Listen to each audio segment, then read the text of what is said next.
This is the story of a sniper who was once a normal teacher, but an unexpected tragedy in his life forced him to become a feared sniper. The story begins in a peaceful area of Ukraine, where we see a small hut.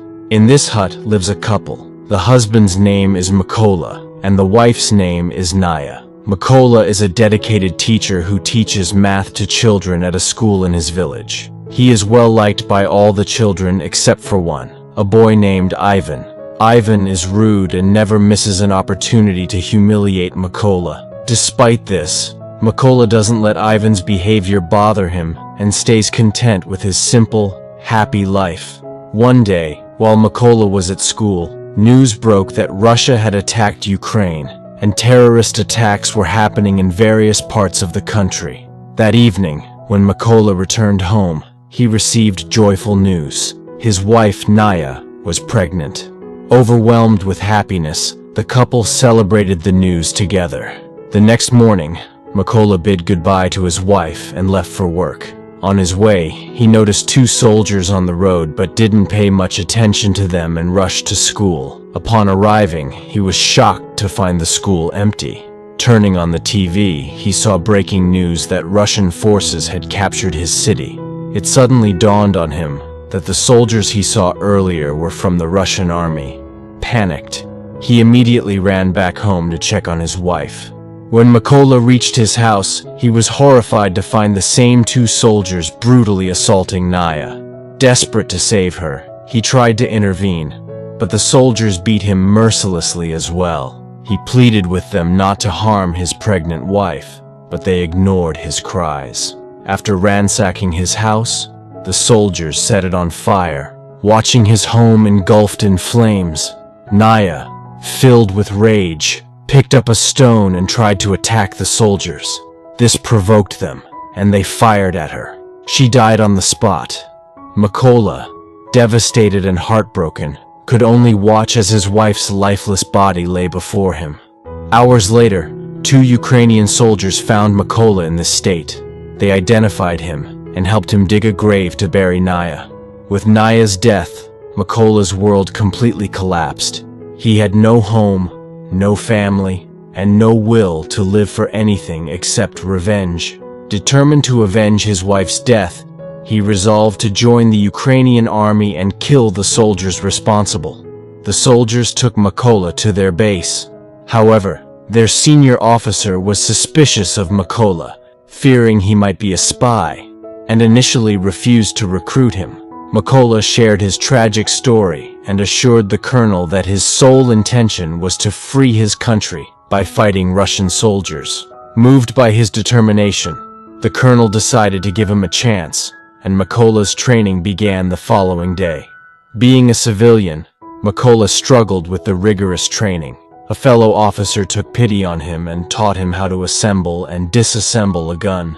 Despite everyone doubting his abilities, Mykola refused to give up and worked tirelessly to improve. Every night, Mykola would remind his comrades not to call him by his name, insisting that his code name was Raven. His comrades would laugh at him, explaining that code names weren't simply given, but had to be earned through achievements. Unfazed by their mockery, Mykola continued his training with even greater determination. One day, Mykola's senior gathered all the soldiers and made an announcement that the number of snipers in their group was very low, and they needed to increase this number to strengthen their fight against the Russians. He then asked everyone how many of them wanted to become snipers. Hearing this, a few soldiers stepped forward, including Mykola, who was determined to become one. Seeing Mykola among the volunteers, the senior smirked and said, "You are not ready to become a sniper yet. You can't even assemble or disassemble a gun properly, so becoming a sniper is far out of reach for you." Mykola boldly replied, "I just need one chance to prove myself, and I will do this in less than 20 seconds. Hearing his confidence, the senior placed a gun on the table and challenged him.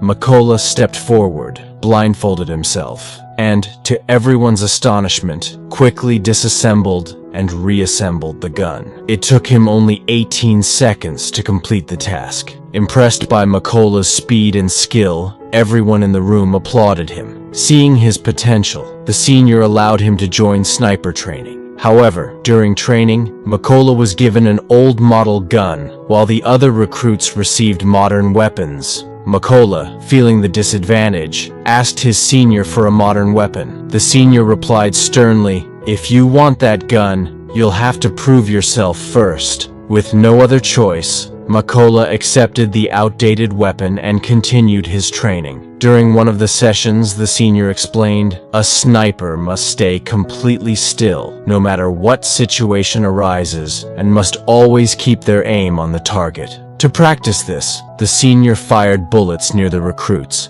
testing their ability to hold their position. Any sniper who flinched or moved was immediately disqualified. When it was Makola's turn, he remained rock steady, not moving an inch, even as bullets whizzed past him. He kept his focus on the target, passing the test successfully. In the next phase of training, the recruits were shown their targets briefly before being blindfolded. They had to shoot their targets based solely on memory and estimation. While others managed to complete this task, Makola failed because his old gun made it nearly impossible to aim accurately. The following training session was even more challenging. The recruits had to shoot their targets at night, using only the brief illumination of flares. When the senior released the flares, most of the recruits fired blindly, missing their targets entirely. Makola, however, did not shoot immediately. Instead, he used the brief light of the flare to calculate the distance of his target and, applying his knowledge of mathematics, took a precise shot. His bullet hit the target perfectly. The senior was highly impressed with Makola's intelligence and composure. Recognizing his potential, the senior finally awarded him his desired codename,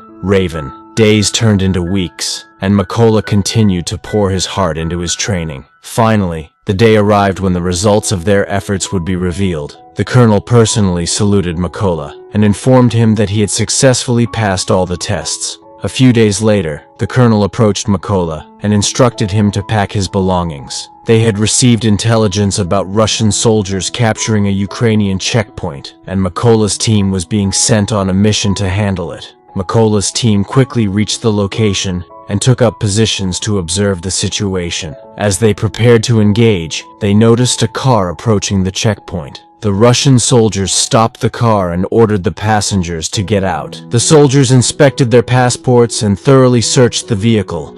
Once satisfied, they allowed the passengers to proceed but confiscated their passports. When the passengers protested, the soldiers responded with violence, beating them mercilessly. Witnessing this brutality, the colonel gave the order to fire. Makola and his team opened fire, swiftly eliminating all the Russian soldiers. Within moments, the mission was complete. After the mission, the team returned to the base. Makola noticed that many of his comrades were missing. When he inquired, he was informed that the others had been sent on a separate mission. The next day, Makola received devastating news. Many of his comrades had been killed during their previous mission, and the culprit was a deadly Russian sniper named Sari. Sari was infamous as Russia's most lethal sniper, known for his unmatched precision and deadly efficiency. Days passed, and Makola and his team prepared for their next mission. Upon reaching the location, they strategically planted landmines around the area and took up their positions. Soon after, a group of Russian soldiers arrived,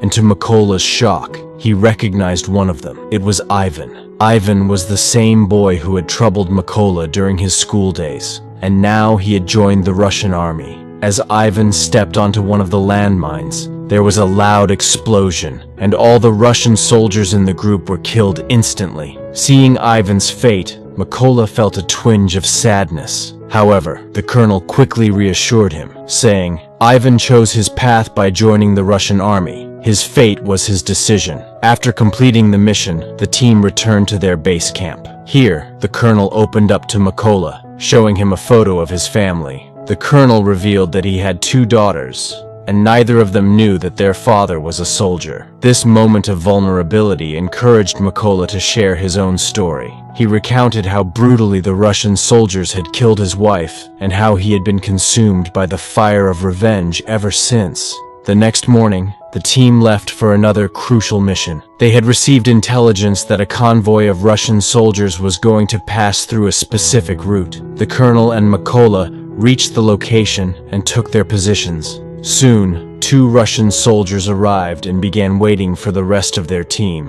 Mykola's heart skipped a beat as he recognized one of the soldiers. It was the man who had shot his wife. The soldier was now right in Mykola's crosshairs. Mykola, seething with anger, asked the colonel for permission to fire, but the colonel refused, saying it wasn't the right time. Mykola, unable to contain his rage, asked for permission again, but the colonel denied it once more. Overcome with fury and grief, Mykola lost his patience and fired anyway. His bullet hit its mark, killing the soldier instantly. However, the gunshot gave away their position to the Russian forces. What made matters worse was that Russia's most dangerous sniper, Siri, was already in the area and now knew their exact location. The colonel, realizing the danger, began searching for Siri's position. But before he could pinpoint the sniper, Siri fired a perfect headshot, killing the colonel on the spot. Mykola was devastated, realizing that his impulsive decision had cost the colonel his life.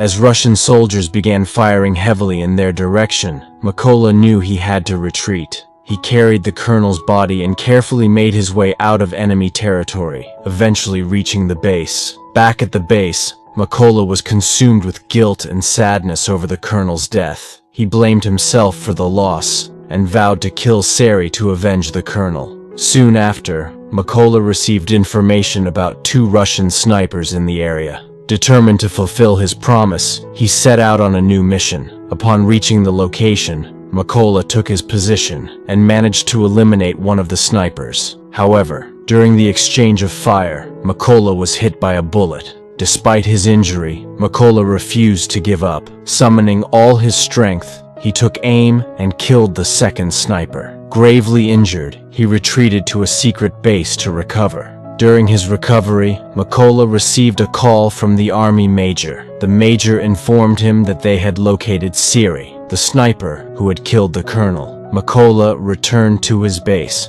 where the major addressed the team. He provided detailed information about Siri, explaining that he was Russia's best sniper and had already killed 6 of Ukraine's most skilled snipers. The major warned everyone to take Siri very seriously. He also revealed Siri's unique strategy. He rarely changed his position and relied on staying hidden in a specific spot, waiting patiently to hunt his enemies. After this briefing, the team devised a plan to eliminate Siri and finally put an end to his reign of terror. According to the plan, their first team would attack the Russian soldiers from the front. While the Russians were distracted by this assault, the second team would ambush them from behind. In the chaos, Mykola would infiltrate the building and eliminate Siri. After finalizing the plan, everyone moved out to the designated location. Upon reaching the site, the snipers took their positions and aimed at their targets. Meanwhile, Mykola stealthily entered the building. Inside, he encountered 2 Russian soldiers. Without wasting any time, Mykola swiftly eliminated them and advanced further into the building. Once in position, Mykola signaled his team. Upon receiving the signal, the Ukrainian soldiers launched their attack, taking out the Russian forces. Siri, noticing that none of his comrades were reporting back, sensed that something was amiss. Growing suspicious, he moved to the building's rooftop, where one of his snipers was supposed to be stationed. However, when Siri arrived, he discovered that the sniper was already dead. At that moment, Siri realized he was surrounded by Ukrainian forces. He contacted his base for backup, but the reinforcements would take another 10 minutes to arrive. Acting quickly, Siri returned to his position and began scanning for the Ukrainian soldiers. That's when his eyes fell on a toy belonging to Makola, a keepsake given to him by his late wife. Before Sari could process what was happening, Makola launched a surprise attack. A brutal struggle ensued, and Makola managed to stab Sari, killing him. However, the commotion alerted another sniper hiding in the building. Before this sniper could react, Makola threw a grenade in his direction, eliminating him in the explosion. Meanwhile, the backup team Sari had called arrived at the scene, unaware of his death. When they attempted to contact Sari, Makola intercepted the call. Taking advantage of the situation, he taunted the Russians, saying, "You're all going to die." Immediately after, Makola shot the truck driver, causing chaos among the Russian soldiers. The Russians panicked and scrambled out of the truck, only to find themselves in an ambush. Ukrainian snipers, lying in wait, opened heavy fire, killing the Russians one by one. The mission was a complete success. A few days later, Makola visited his wife's grave. Standing there, he reflected on the promise he had made, to avenge her death. With Sari and the others responsible now gone, that promise had been fulfilled. Makola silently vowed to continue serving his country until his last breath. With that, he left her grave, walking away with a renewed sense of purpose. And with this, the incredible story comes to an end. I hope you enjoyed the journey as much as I did narrating it. If you liked this video, please give it a thumbs up, and don't forget to subscribe to the channel. I'll see you in the next video. Since childhood, we are taught never to accept anything from strangers or share personal information with them. But what happens when you ignore both of these things? Today's story is about a true incident involving 16-year-old Kara Robinson, an ordinary girl like you and me, but one who is mentally very mature. We see her at her friend Jesse's house. Both Kara and Jesse had a sleepover the night before because Jesse's parents were not at home. During their conversation, Kara suggests they should stay at another friend, Clara's house, since her house is much bigger. However, she knows she needs permission from her mom first. Kara calls her mother, Sarah, who is a working woman. Sarah has never refused Kara for anything because she trusts her daughter. Keeping that in mind, Sarah gives her permission, and Jesse's mom agrees as well. As they are planning, Jesse steps into the washroom, and Kara goes outside to water the flowers. While she is busy, Kara notices a black sedan driving past the house repeatedly. Initially, she ignores it, thinking it might just be a coincidence. But when it happens again, she becomes cautious and looks more carefully. The car stops, and an adult man steps out with a book in his hand, approaching her. Kara assumes he might have something to ask. The man approaches her and asks, "Are your parents at home?" Kara replies honestly, "No, this isn't my house. It's my friend's house." And that's where she makes a critical mistake. Suddenly, the man points a gun at her neck. He gets closer and says, "Get into the car quietly, or I'll shoot you right here."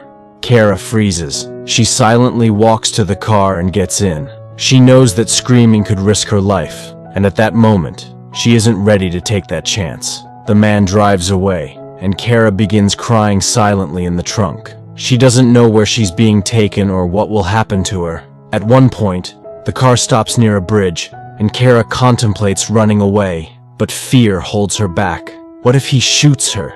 Before she can act, the man opens the trunk, ties her hands and legs, and stuffs her into a plastic storage container. Back at Jesse's house, Jesse comes out of the washroom and notices Kara is gone. The water Kara was using to water the plants is still running. Jesse knows Kara wouldn't leave without telling her, and she starts feeling uneasy. Panicked, she calls Kara's mom, Sarah, and explains everything.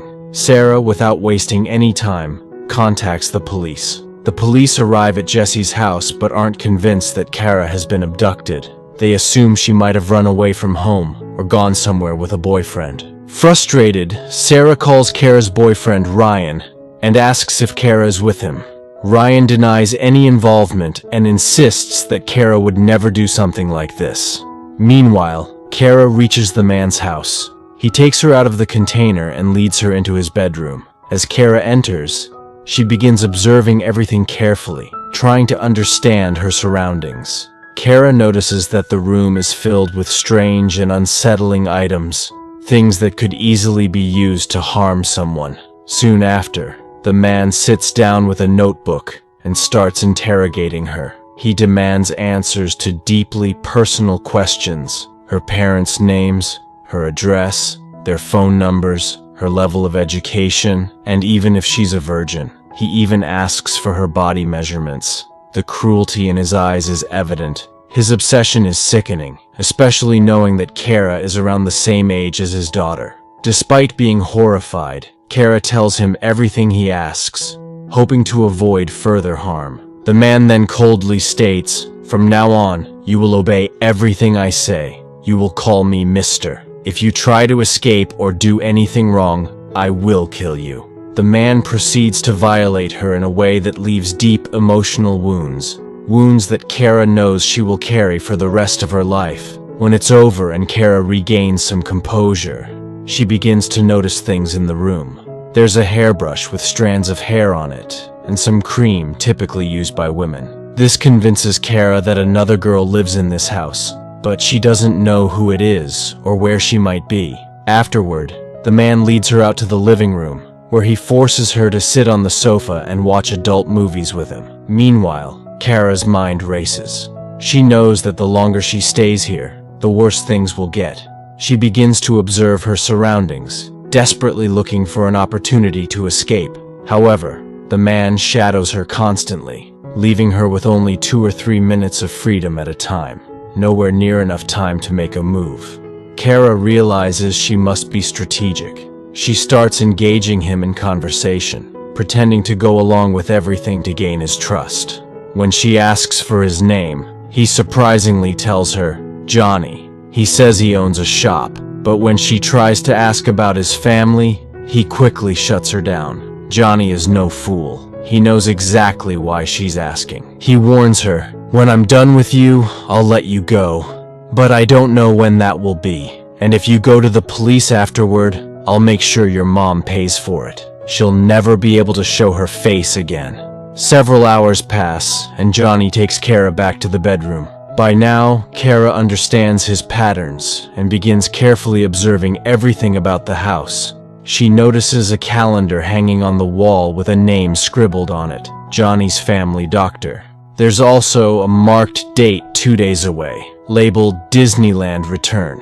Kara realizes there must be another girl in this house, someone connected to Johnny, and she'll likely return in 2 days. Night falls, and Johnny once again mistreats Kara in the bedroom. Later, he brings her out to the living room in the same condition and forces her to sit with him. He turns on the news, expecting to see headlines about Kara's disappearance. But to Kara's heartbreak, there's nothing. No one has reported her missing yet. There are no alerts, no news reports, nothing to suggest anyone is looking for her. Seeing the empty news coverage, Johnny smirks and cruelly says to Kara, "Nobody cares for you. That's why there's nothing on the news. Nobody cares." These words hit Kara hard, and she breaks down. It's been over 12 hours since she went missing, and it seems like no one is searching for her. Meanwhile, on the other side, we see Kara's mother, Sarah, desperately trying to convince the police that something terrible has happened to her daughter. She connects with all her sources, begging for help, but no one takes her seriously. After much pleading and persistence, an old police officer finally agrees to file a report and officially starts investigating the case. The scene shifts back to Kara, who is about to face the scariest night of her life. Johnny allows her to go to the washroom, alone. This is a golden opportunity for her to escape, but something holds her back. When she returns, Johnny is enraged. He tortures her more and presses a gun to her head. He threatens her, saying, "If you try anything, I've recorded everything. I'll leak it, and you'll regret it forever." Kara apologizes, but Johnny continues his cruel behavior. He torments her with strange and painful methods before tying her hands and legs and forcing her to sleep beside him. Exhausted from the ordeal, Kara eventually falls asleep. When morning comes, Kara wakes up to find Johnny still sleeping soundly. This is her chance. If she doesn't act now, she knows she'll regret it for the rest of her life. With quiet determination, she works on loosening the screw of the handcuffs.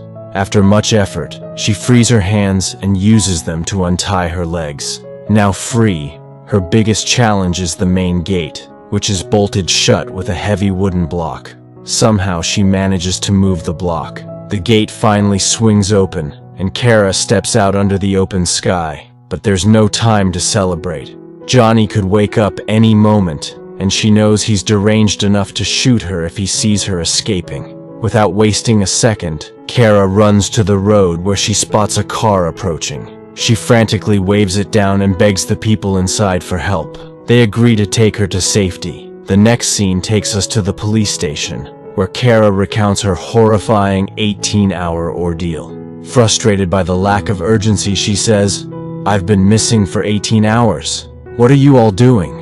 She tells the officers everything she can remember, including key details about Johnny and his house. He has a lot of bird cages, always keeps his windows closed, and drives a black sedan.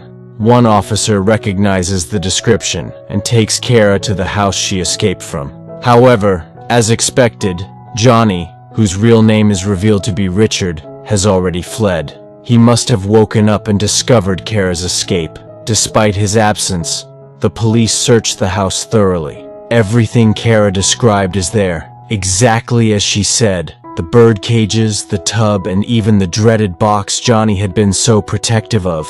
When the police open the box, they're horrified. Inside, they find remnants of countless other victims, personal belongings, photos, and items that tell the stories of many girls who had suffered at Richard's hands. The police also uncover newspaper cuttings in Richard's house, detailing stories of girls who had gone missing years ago. Meanwhile, Kara is taken to the hospital for a medical examination. Thankfully, there are no severe physical injuries, but the emotional wounds are a different story. The officers dig into Richard's background and track down his family. They find his wife, Janelia, at his mother's house, along with the infamous black car Kara described. When questioned, Janelia refuses to believe the accusations, insisting that Richard is a good-hearted family man. However, her sister reveals a key detail. She had spoken to Richard the previous night, and he mentioned staying at a motel. The police race to the motel but find no sign of him. It seems Richard had been tipped off. Meanwhile, Kara begins her journey back to a semblance of normalcy. However, her friends' whispers and judgmental looks make it difficult. The police advise her to stay at home for her safety, as Richard is still on the loose. But Kara feels suffocated.